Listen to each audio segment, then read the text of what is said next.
Next news time, 5:45. Now extended traffic on the 5s with Chuck Brooks. Well, so much for this quiet morning we'd hoped for this morning. On the morning commute in Los Angeles, We have a tough drive all ready to start you off with. it can be difficult to imagine the sun ever setting And a backup now starting at about Warner Avenue if you're coming up. on the internal combustion engine. But Chris Payne will tell you appetite is growing for electric cars. We're in the tipping point now. He's best known as director of a biting documentary, Who Killed the Electric Car? I wasn't really a car guy ever, but I was really into cool technology. Back in the 90s, he drove a General Motors EV1, the first mass-market electric car. It held the promise of an oil-free future. But GM concluded it was losing money on the EV1 and destroyed them all. Chris Payne was incensed. I don't imagine there's very many EV1s left that haven't been crushed out. It's pretty sad. Payne blamed car manufacturers, oil companies, and the California government for killing the electric car. I drove that car for about 5 years. In the process, I became kind of committed to why this technology is good and is going to roll forward in the future. This is the garage where we keep the electric cars. The roof here is full of solar panels. A decade later, he's clearly a convert. The energy comes into this circuit board, and then we send it to the different chargers. So you're powering off the sun? Yeah, everything is powered right off the sun here. He now owns 3 types of electric cars, All 3 of these cars don't require a charger. You can just do it off the wall. all subject of his sequel, Revenge of the Electric Car. That film chronicled GM back in the game with its gas-electric Volt, Nissan with its all-electric Leaf, and Silicon Valley billionaire Elon Musk unveiling the luxurious electric Tesla. Really what matters is, are we making a difference in the world? Until we see every car on the road being electric, we will not stop. This is really just the beginning of the beginning. Jump forward 7 or 8 years, the cars are coming back. People are like, whoa, the Model S won the car of the year. Wealthy people are saying, I'm going to choose that car instead of this car. You're in the middle of a big change, fundamental change that's happening. In Canada, on the BC coast, some say change is coming fast. 0 to 100 kilometers in just a smidge over 4 seconds.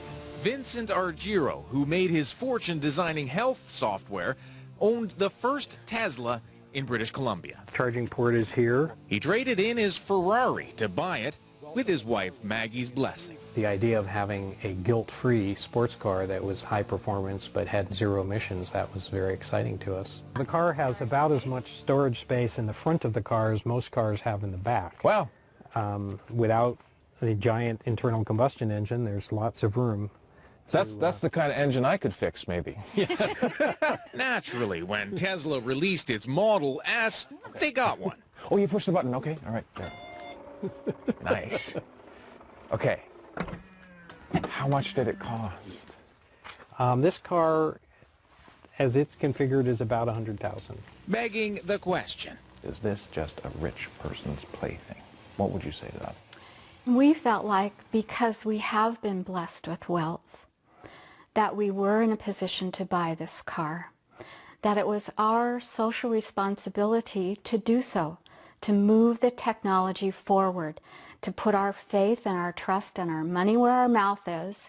If you really want to get rid of petroleum products, then find a way to buy one of these cars and stop talking about it.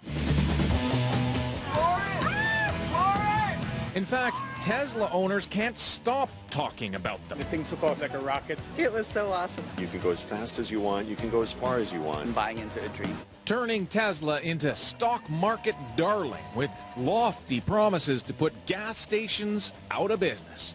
Even car reviewers are raving. This car performs better than anything we've ever tested before. Let me repeat that. Not just the best electric car, but the best car. I'm really surprised to be hearing myself say this because I'm a gasoline engine guy, but you spend a little time with a powerful electric motor car and it's pretty convincing. Impressive, yet not enough to convince this car reviewer. You can take a gas car anywhere and find fuel. If it breaks, you can find somebody who can fix it. Having an electric car is sort of like being the first gasoline car driver back in 1907. You know, it's an adventure when you go on the road. You have to plan, and you call ahead and make sure that thing's still there, and carry some extra, you know, sleeping bag and some food, because you may be on the roadside overnight if you're not watching. It pains John Odell to say that. He reviews green cars for a living, like this one, an electric Fiat sold only in California. He himself owns 2 electric cars, but they've got to break through, in marketing terms, it's called the valley of death. You have a new technology that you're marketing. It's always gobbled up enthusiastically by the early adapters who, you know, have an eye on that. And then you have this great valley of death that you have to get through to go from the early adapter to the early majority, where sort of mom and pop starts buying. And moms and pops who only own 1 car still have range anxiety. Tesla may offer an impressive 370 kilometers on 1 charge, but the more affordable Nissan Leaf, only 120 kilometers. The fear of running out of juice is real, because charge stations are still few and far between.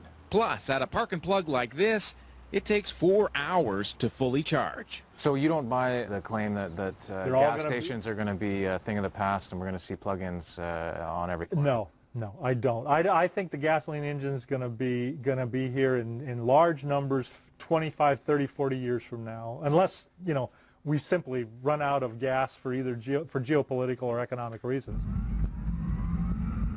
Chris Payne likes to say fear of change disappears once someone test drives an electric car. Once people do it, they become like holy warriors. But he knows North American buyers aren't stampeding to electric car showrooms. Fewer than 3,000 EVs and plug-ins were sold in Canada last year, less than 0.2% of auto sales. In the U.S., about 50,000 electric and plug-in hybrids were sold last year, a mere 0.6% of auto sales. Why?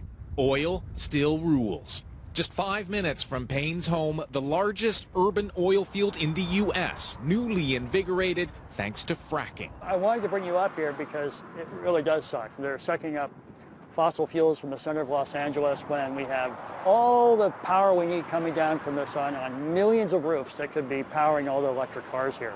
Whether it's tar sands or going back to these old oil fields and fracking from them in the middle of a very populated area, it's old-time thinking, and it's not thinking what we can be doing.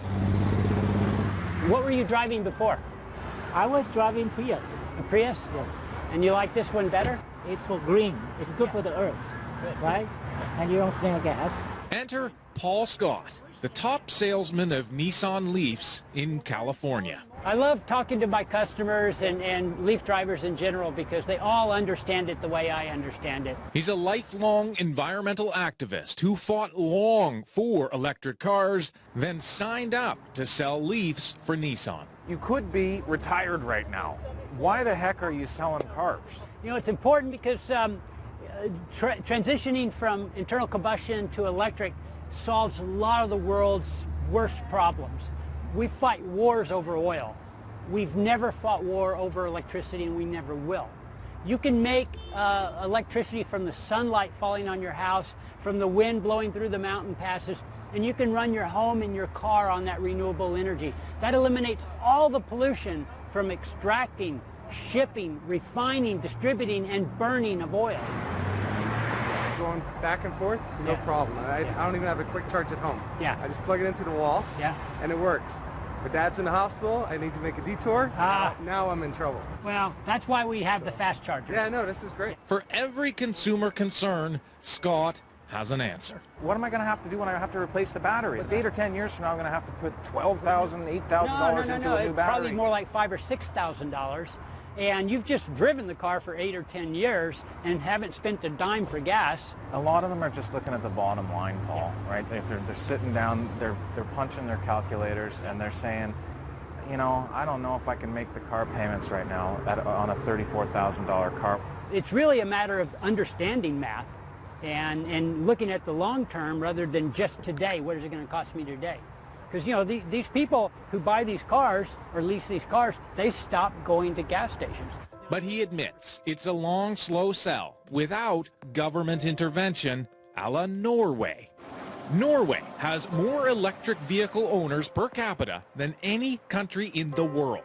Sales jumped after the government declared EVs exempt from taxes, parking fees, and tolls, and installed thousands of free public charging stations.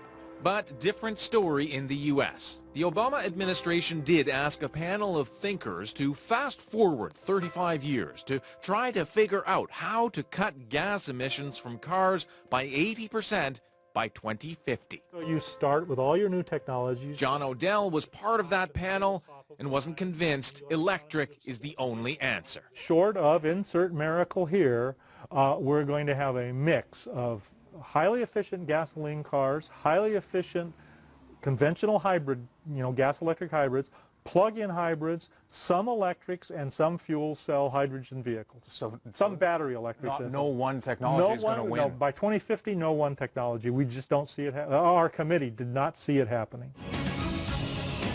Tesla will have you believe this is the miracle. The Tesla Supercharger.